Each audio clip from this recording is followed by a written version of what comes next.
Assalamualaikum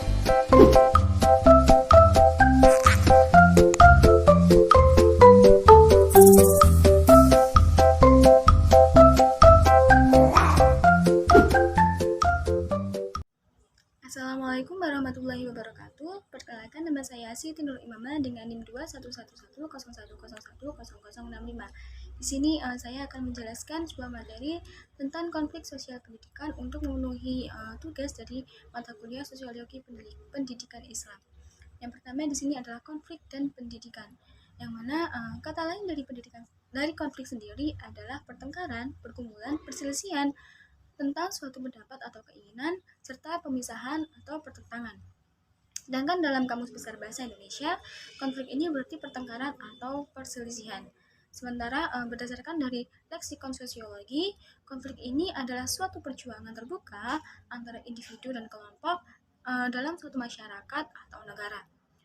Manusia adalah makhluk yang konfliktif, yang mana manusia ini selalu terlibat atau terus-menerus berulang kali terlibat dengan namanya konflik. Konflik di sini dapat berupa konflik ideologis atau fisik antara dua pihak yang berselisih.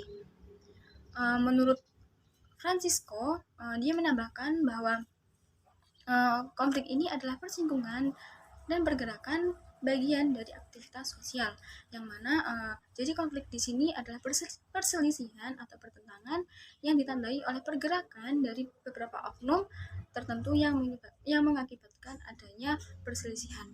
Jadi menurut pendapatnya di sini, konflik ini ditandai dengan adanya pergerakan oleh beberapa orang, baik individu ataupun kelompok, yang dalam pergerakannya tersebut atau aktivitasnya tersebut mengakibatkan suatu perselisihan ataupun konflik. Jadi di sini saya juga mengambil pengertian tentang konflik ini dari beberapa pendapat. Yang kemudian dari Nurjanah, yang mana ia berpendapat bahwa konflik ini adalah hasil atau akibat adanya suatu tekad atau keinginan yang bertolak belakang antara satu pihak dengan pihak lain, yang mana hal ini mengakibatkan suatu yang merugikan atau terganggunya pihak yang lain tersebut. Jadi menurutnya di sini konflik ini terjadi karena suatu keinginan atau tekad seseorang yang kuat, yang mana hal tersebut bertolak belakang dengan pihak lain, dan pihak lain di sini merasa terganggu atau merasa dirugikan, jadi timbullah konflik tersebut. Lalu menurut Hillman dan Thomas, yang mana mereka berpendapat bahwa konflik ini adalah suatu keadaan di mana adanya ketidaksesuaian antara suatu tujuan yang hendak diraih atau yang diraih, baik konflik yang ada dalam individu tersebut maupun berkaitan dengan individu lain, yang mana tujuan di sini tidak sama dengan apa yang ingin ia raih. Dan hal tersebut menurut Wijono dapat mengusik atau justru dapat menunda tercapainya apa yang ia tuju, apa yang ingin ia raih. Lalu Wiono di sini juga berpendapat tentang ciri-ciri perselisihan, yang mana ada beberapa. Yang pertama itu sekurang-kurangnya terdapat dua individu bagi seorang atau berkelompok yang saling berkaitan dalam suatu hubungan antara satu dengan pihak yang lain yang saling berselisih. Jadi di sini mereka itu saling berhubungan, namun dalam hubungannya tersebut terdapat perselisihan atau konflik.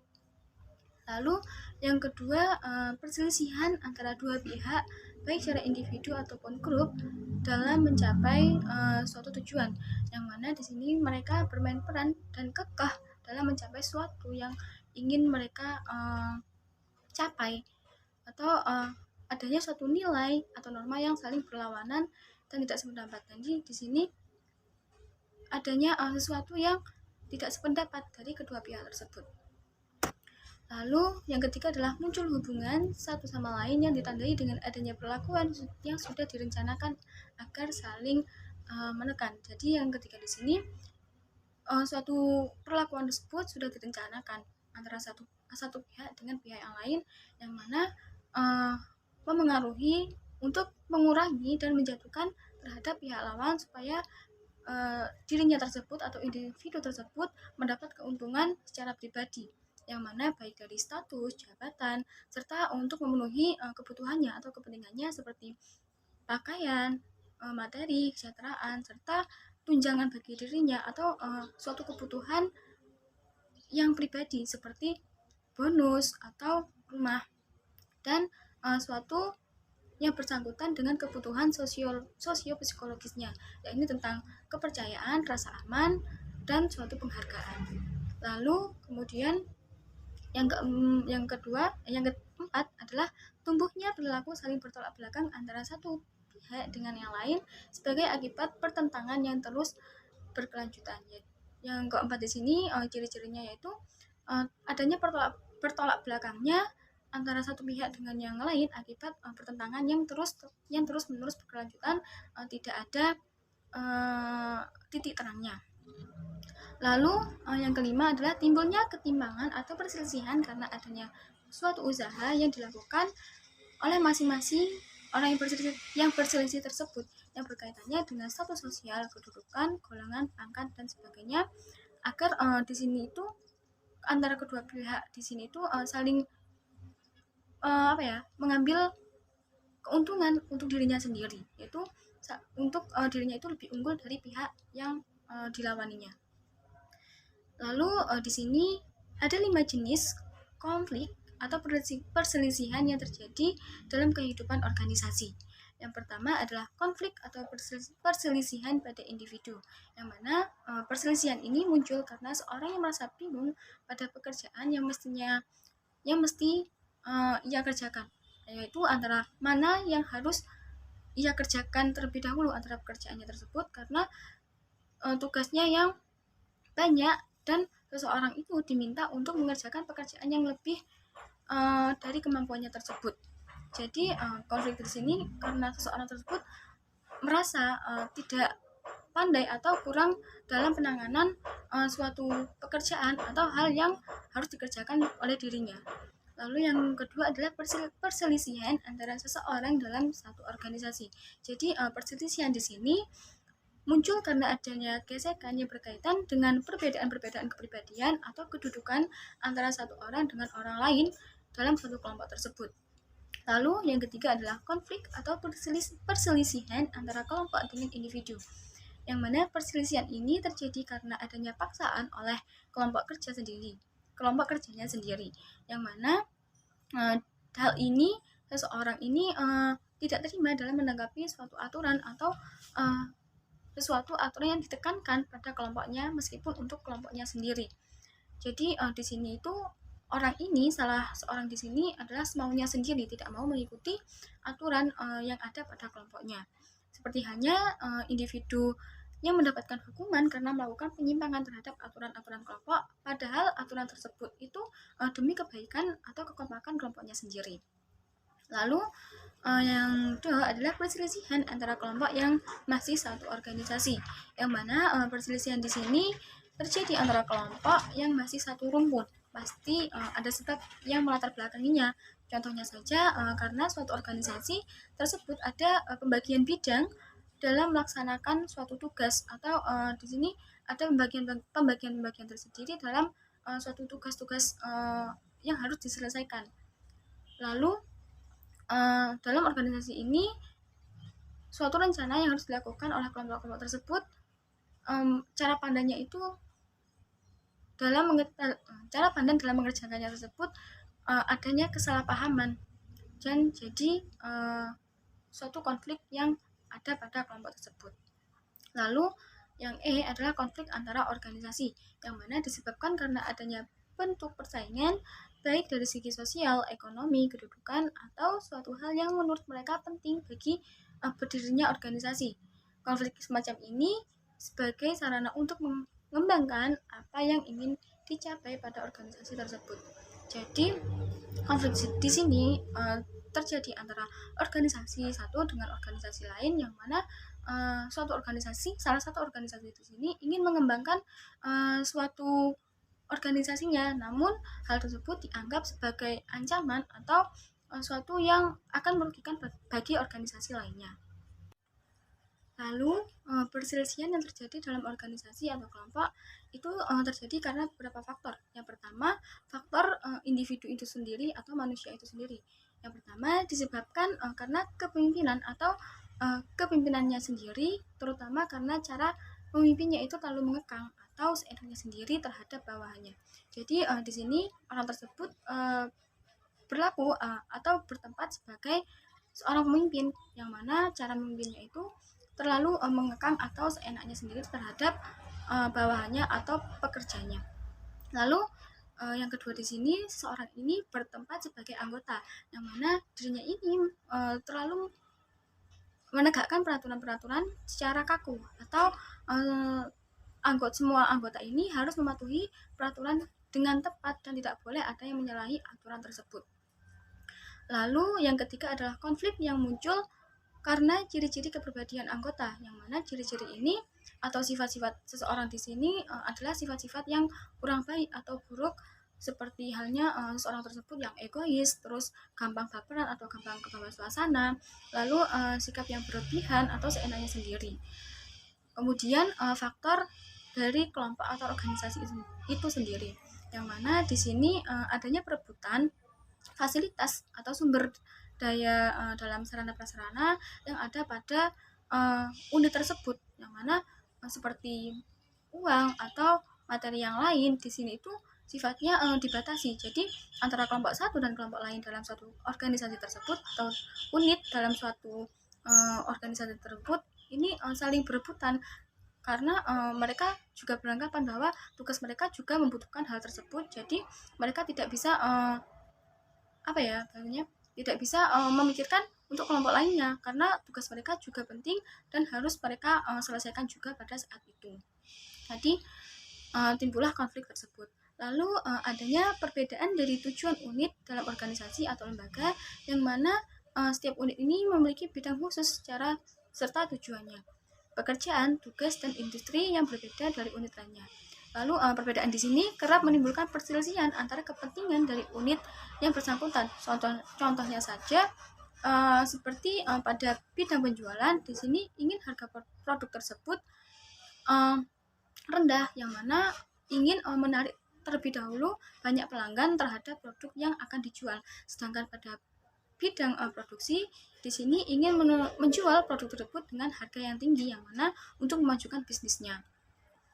Lalu yang ketiga adalah keterkaitannya pekerjaan antara unit satu dengan yang lain, namun salah satu kelompok atau unit ini yang menjadi acuan tidak langsung mengerjakan suatu pekerjaannya atau molor. Jadi pihak atau unit yang lain di sini tidak bisa mengerjakan tugasnya karena menunggu unit yang ia tunggu, karena tugasnya tugas unit yang kedua ini adalah penyelesaian dari pekerjaan unit yang pertama. Jadi pihak unit yang pertama ini tidak bisa tidak bisa cepat dalam melaksanakan tugasnya atau malah molor dalam pekerjaannya, sedangkan unit yang kedua ini juga mempunyai wewenang dalam tugasnya untuk menyelesaikan tugasnya secara tepat waktu. Lalu yang keempat adalah kemudaran suatu hal yang hak atau suatu kewajiban, yang mana konflik di sini disebabkan karena tidak ada pemisahan antara aturan yang semu atau adanya tanggung jawab yang saling bertumpukan, yang mana hal tersebut peraturan yang ada ini tertindih atau kalah dengan suatu pekerjaan yang dikerjakan. Lalu yang kelima adalah tentang status atau kedudukan, yang mana tidak dapat dipungkiri perselisihan ini muncul disebabkan oleh suatu unit, kelompok, atau departemen yang berusaha dalam meningkatkan suatu perbaikan dalam kedudukannya atau status mereka. Lalu yang keenam adalah kendala dalam komunikasi, yang mana di sini kendala komunikasi ini bisa terjadi baik dalam ranah mengkoordinasi atau pengawasan perencanaan, karena kita tahu kan suatu komunikasi ini penting dalam suatu organisasi, baik dari satu orang dengan orang lainnya atau kelompok lain dengan kelompok lainnya. Agar tidak adanya miskomunikasi atau sesuatu yang saling bersimpangan atau tidak sependapat antara informasi satu dengan informasi yang lainnya. Cara atau strategi dalam menyelesaikan perselisihan bukanlah hal yang mudah, seperti hanya membalikkan telapak tangan. Namun cepat atau lambatnya perselisihan ini dapat diselesaikan itu juga tergantung kepada pihak yang berselisih. Lalu di sini ada beberapa cara dalam penyelesaian permasalahan atau konflik. Yang pertama adalah rujuk. Rujuk adalah suatu usaha yang dilakukan yaitu dengan mendekati serta adanya rasa untuk menjalin atau bekerja sama dalam hubungan yang lebih baik lagi, atau kembali memperbaiki hubungan yang harmonis atau baik sebelum adanya konflik demi kepentingan bersama. Jadi di sini rujuk di sini seseorang ini antara kedua belah pihak di sini uh, berusaha untuk memperbaiki hubungan mereka menjadi lebih baik lagi seperti sebelum adanya konflik tersebut.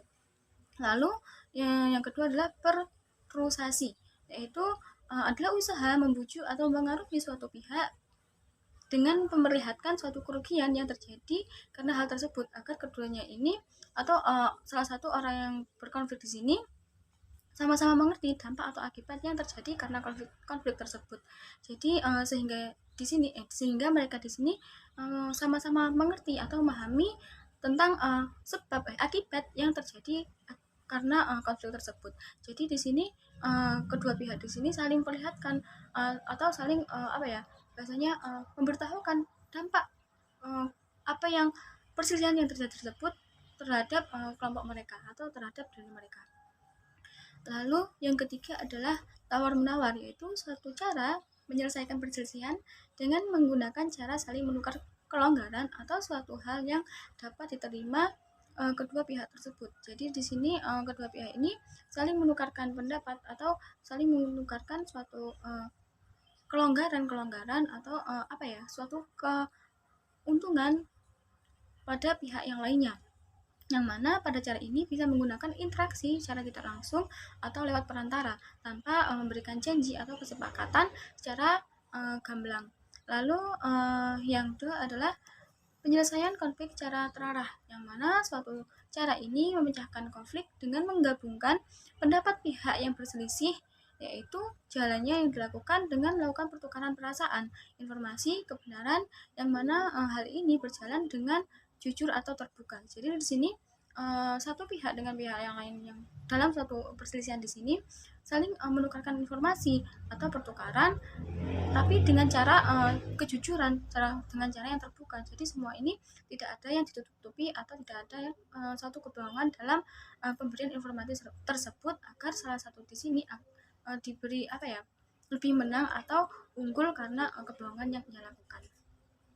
Jadi di sini pihak yang berselisih di sini akan memiliki rasa saling percaya dan akhirnya terselesainya konflik tersebut.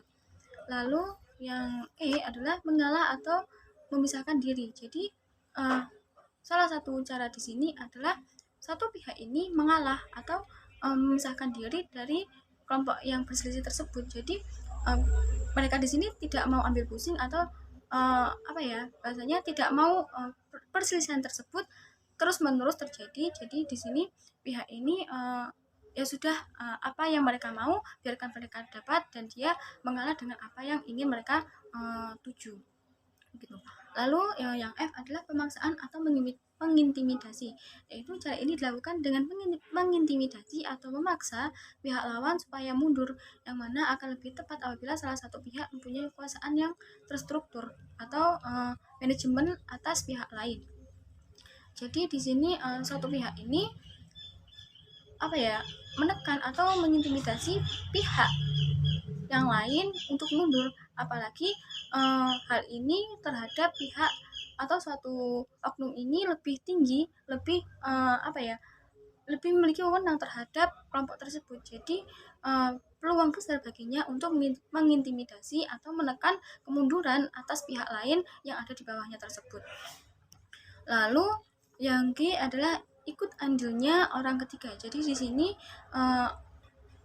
pihak yang berselisih di sini mengambil orang lain untuk membantu dalam penyelesaian permasalahannya, yang mana pihak ketiga di sini juga memiliki fungsi. Yang pertama adalah arbiters atau berperan sebagai pendengar, yaitu sebagai wadah atau tempat pencurahan keluhan dari pihak yang bermasalah, dan bertugas sebagai hakim yang berusaha menemukan titik terang atas masalah tersebut. Jadi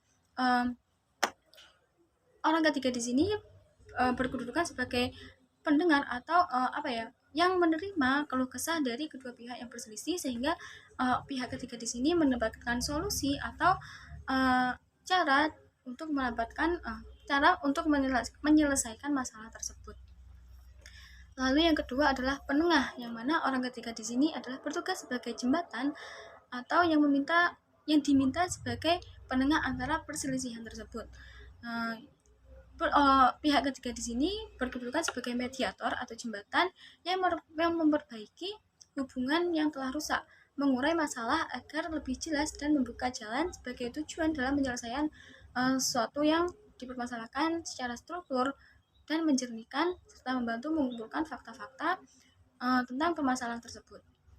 Lalu yang ketiga adalah berdiskusi atau mencurahkan masalah-masalah ini kepada ahli atau seseorang untuk mendapatkan pencerahan, yang mana untuk mengubah hubungan kedua individu ini atau kelompok tersebut yang berselisih menjadi lebih baik, atau mengurangi kemampuan serta kegigihan mereka dalam usaha untuk mengakhiri perselisihan antara mereka. Jadi pihak ketiga di sini itu berposisi memberikan nasihat atau memberikan arahan-arahan bahwa suatu yang diperselisihkan tersebut akan membawa dampak yang tidak baik bagi mereka, bahkan bisa mengganggu usaha mereka atau sesuatu yang akan mereka capai. Lalu tentang pendidikan. Kata pendidikan dalam bahasa Indonesia ini bermula dari kata atau berawalan dari kata didik yang diberi awalan pe, serta pada akhirnya diberi tambahan an, yaitu tentang perbuatan atau ulah, cara, kelakuan, dan lain-lain. Sebutan pendidikan bermula dari bahasa Yunani yaitu pedagogi, yang bermakna pembelajaran yang didistribusikan atau diberikan pada seseorang anak. Sedangkan jika diartikan dalam bahasa Inggris adalah education, yang mana bermakna bimbingan atau pengajaran. Lalu menurut Prianta, yang mana ia mengartikan pendidikan adalah suatu usaha yang dilakukan dalam peningkatan kualitas yang ada pada diri manusia dari aspek manapun atau dari semua aspek. Sedangkan menurut Purwadarminta di sini ia berpendapat bahwa bimbingan atau pendidikan ini dimaknai suatu rangkaian usaha untuk merubah tingkah laku serta sikap individu atau segerombolan manusia dalam mematangkan diri dengan cara latihan atau suatu pengajaran. Jadi di sini pendidikan ini berfungsi sebagai pembelajaran atau pengajaran pada diri seseorang untuk yang berguna sebagai pembentukan atau perubahan tingkah laku yang mana sebelumnya yang belum baik menjadi lebih baik, atau yang awalnya mereka belum paham menjadi lebih paham. Lalu pada pemaknaannya yang lebih jelas di sini, pendidikan dilihat sebagai suatu cara yang dilakukan dengan terus-menerus pada kehidupan manusia, yang mana maksudnya pendidikan ini bisa berarti semua kegiatan yang berkembang pada diri manusia dalam lingkup yang bermacam-macam yang terjadi sepanjang hayat dari ia lahir sampai ia kelak, yang berkaitan dengan dimensi lain. Oleh sebab itu, pendidikan ini tidak bisa lepas dengan hubungannya yang terjalin antara manusia dengan bidang lainnya, yang mana antara manusia atau individu dengan alam, manusia dengan kebudayaannya, serta manusia dengan penciptanya.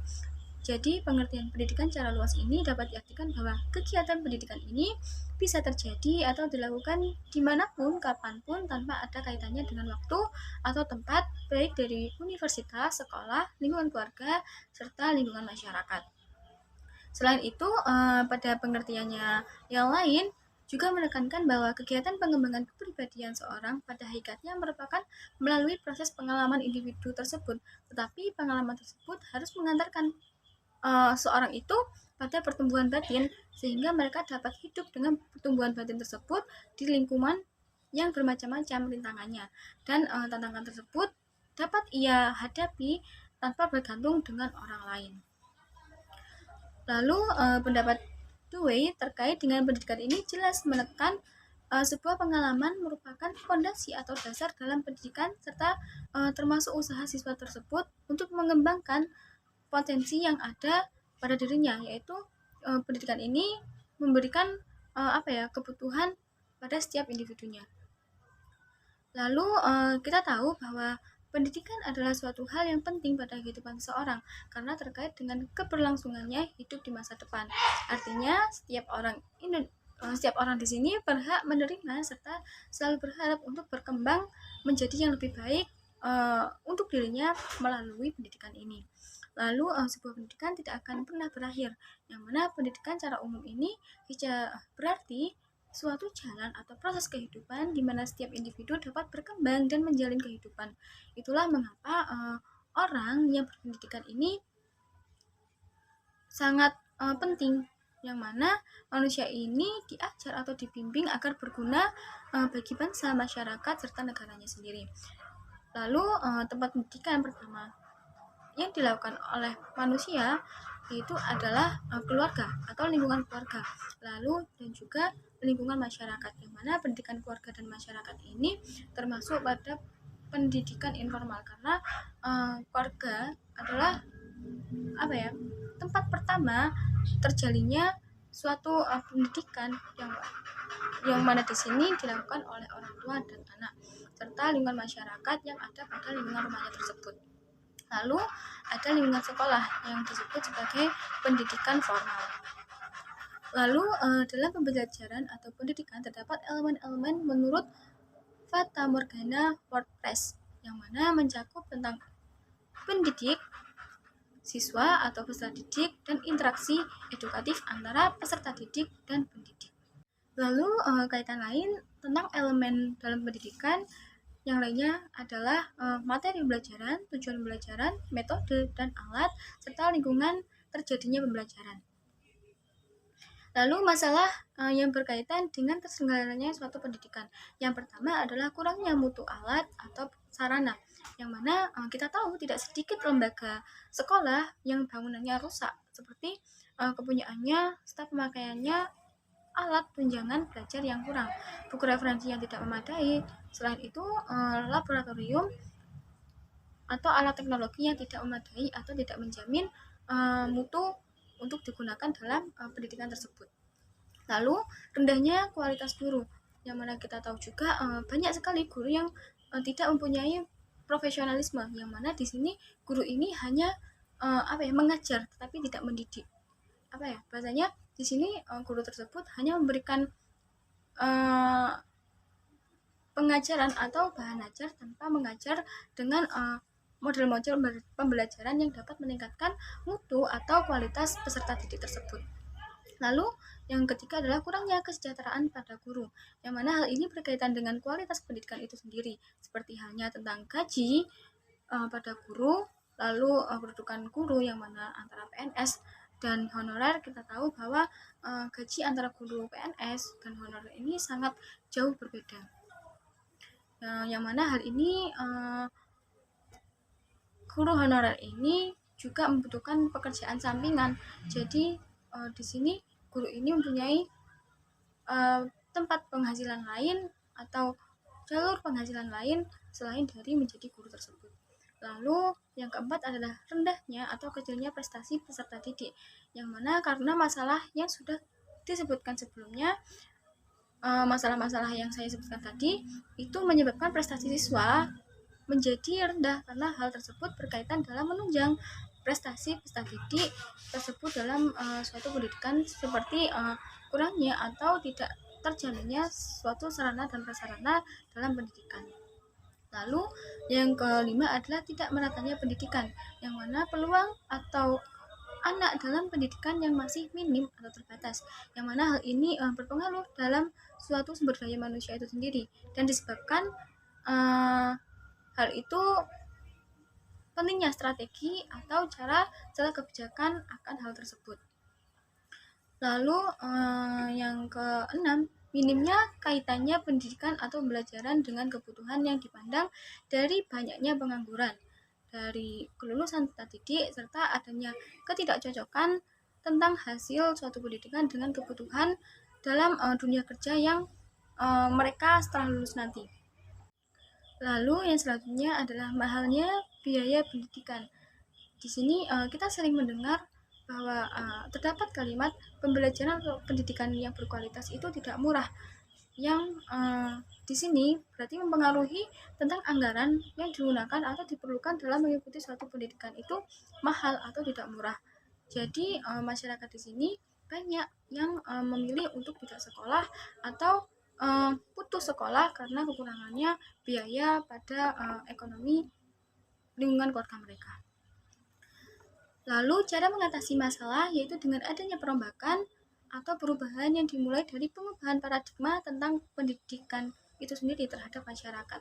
Jadi yang pertama itu cara mengatasinya itu dengan mengubah pola pikir atau paradigma masyarakat dalam pendidikan. Bahwa pendidikan itu murah, karena pendidikan itu terdapat begini. Jadi di sini seorang atau baik pemerintah ataupun guru tersebut itu bisa mengubah pola pikir atau mindset masyarakat dalam pengertiannya memahami suatu pendidikan tersebut. Lalu yang selanjutnya adalah mengubah sistem yang kemudian dilanjutkan dengan perbaikan pada pembenahan sarana prasarana serta masalah-masalah yang sudah dipaparkan sebelumnya tadi. Kemudian cara mengatasi masalah pada masalah-masalah yang lain-lainnya itu dapat diambil adanya dua solusi yang dapat digunakan, yaitu perubahan terhadap sistem pendidikan serta hal yang menyangkut teknis dalam pendidikan seperti halnya berkaitan dengan prestasi siswa dan kualitas guru, yaitu selain pemberian solusi terhadap kesejahteraan tetapi juga adanya pembiayaan guru tersebut untuk lanjut ke perguruan tinggi serta memberikan pelatihan. Sedangkan untuk rendahnya prestasi siswa yaitu dengan cara pemberian media atau sarana yang memadai dalam suatu proses pembelajaran serta melihat dari kualitas dan kuantitas materi dalam pengajaran atau pembelajaran. Jadi di sini untuk prestasi siswa sendiri itu bagaimana cara guru tersebut mengolah strategi serta pembenahan sarana prasarana yang memadai serta media yang digunakan dalam pembelajaran untuk siswa tersebut merasa terpacu dalam pendidikan tersebut dalam pembelajaran sehingga pembelajaran tersebut mudah diserap atau diterima oleh siswa tersebut. Lalu yang kedua adalah konsep teori konflik. Akar yang menjadi sebab konflik bisa dikelompokkan menjadi 4 bagian. Yang pertama, biososial, yaitu berkaitan dengan kepribadian atau rasa yang dialami individu seperti frustasi, agresi, sebagaimana yang terjadi yang menimbulkan perselisihan. Sesuai dengan hal tersebut, frustasi kerap menghasilkan agresi atau serangan yang akhirnya menimbulkan suatu konflik karena penyerangan atau pelanggaran yang dilakukan individu tersebut merugikan orang lain. Lalu yang kedua adalah interaksi dan pribadi individu. Yang dimaksud di sini adalah kebiasaan yang kurang baik atau perbedaan status, gangguan mental seorang serta kejanggalan dan terjadinya pada struktur organisasi dan masyarakat yang berkaitan dengan kedudukan, kekuasaan serta status sosial. Lalu yang ketiga adalah ideologi dan budaya, yang mana kekuatan konflik pada hal ini bersumber dari adanya perbedaan sosial, politik, budaya, dan agama. Lalu yang keempat atau yang terakhir adalah gabungan beberapa sebab, itu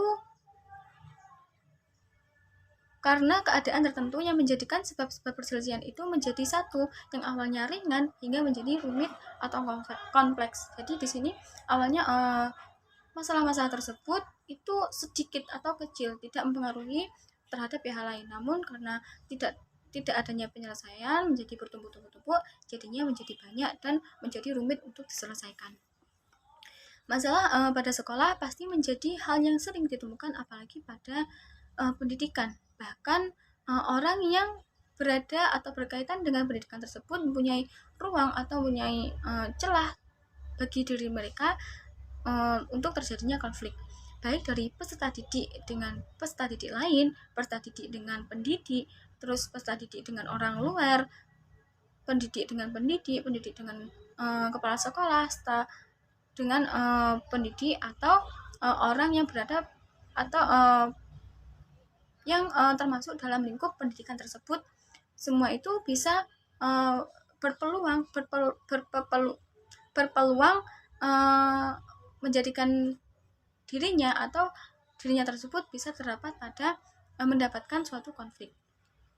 Lalu timbulnya permasalahan di sini karena adanya perasaan yang melebihkan pada dirinya sendiri. Jadi di sini itu seorang ini baik pendidik, peserta didik atau orang lain di sini merasa paling hebat, paling berkuasa atau paling tinggi kedudukannya.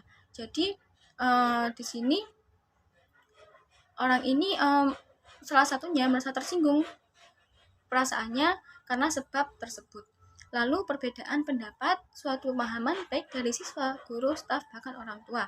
Lalu ego yang besar serta adanya ungkapan atau perkataan yang tidak baik untuk diungkapkan, seperti kata-kata kotor atau kata-kata yang kasar, dan sikap guru yang pilih kasih terhadap muridnya.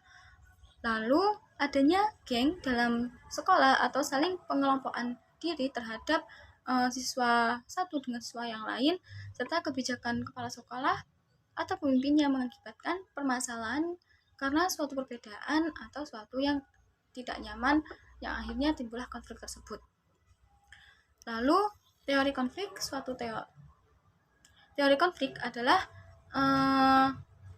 di sini melihat suatu perubahan atau peralihan sosial yang terjadi tanpa melewati jalan orientasi yang sesuai dengan norma-norma yang mengakibatkan suatu perubahan. Akan tapi hal tersebut ada karena perselisihan yang timbul karena kesepakatan atau jalan tengah yang tidak sama pada kondisi awalnya. Jadi teori konflik di sini adalah suatu hal yang berubah atau beralih status sosialnya tanpa melalui proses-proses perubahan yang sesuai dengan norma-norma, karena hal ini terjadi karena adanya suatu jalan tengah dari suatu permasalahan. Jadi disebutlah teori konflik. Lalu ada teori-teori mengenai asal mula konflik. Yang pertama adalah teori hubungan masyarakat, yang kedua teori tentang suatu kebutuhan manusia, yang ketiga teori negosiasi prinsip, yang keempat adalah teori gelar atau identitas, yang kelima teori adanya miskalkulasi antar budaya, dan yang terakhir adalah teori perubahan permasalahan. Yang mana cara-cara penyelesaian di sini bisa dilihat pada makalah. Lalu ada pun cara yang dilakukan pemerintah dalam meningkatkan kualitas suatu pendidikan, yaitu yang pertama adalah A. Memperbanyak atau memperbaiki akses bagi masyarakat agar bisa merasakan pendidikan. Yang B. Meratakan akses pendidikan baik di desa maupun di kota. C. Meningkatkan kualitas pendidikan baik dari guru serta rata-rata kelulusan. Dan yang D. Adanya sekolah kejuruan yang mana siswa ini bisa langsung bekerja setelah lulusnya. Lalu E. Membenahkan serta penambahan infrastruktur perpustakaan atau media elektronik serta hal-hal yang lain. Yang F. Meningkatkan anggaran dalam pendidikan. Yang G. Penggunaan teknologi informasi. Dan yang terakhir adalah bantuan terhadap masyarakat yang kurang mampu agar bisa mengenyam pendidikan. Lalu hal-hal yang dilakukan kepala sekolah agar tidak ada konflik yang terjadi karena kepemimpinannya, yaitu dana yang berasal dari wali murid ini dilakukan dengan persetujuan bersama baik dari wali murid sendiri atau komite sekolah. Lalu tentang kebijakan permintaan dana ini, kepala sekolah dan komite harus mempertimbangkan terlebih dahulu ekonomi seorang wali murid. Lalu tidak selalu mengambil alasan atau mengambil dana pada wali murid dengan alasan apapun.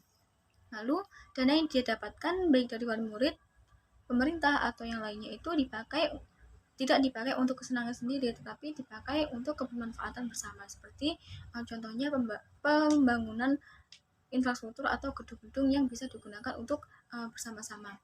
Lalu keputusan yang menjadi kebijakan kepala sekolah harus melalui musyawarah, yang mana ini kebijakan ini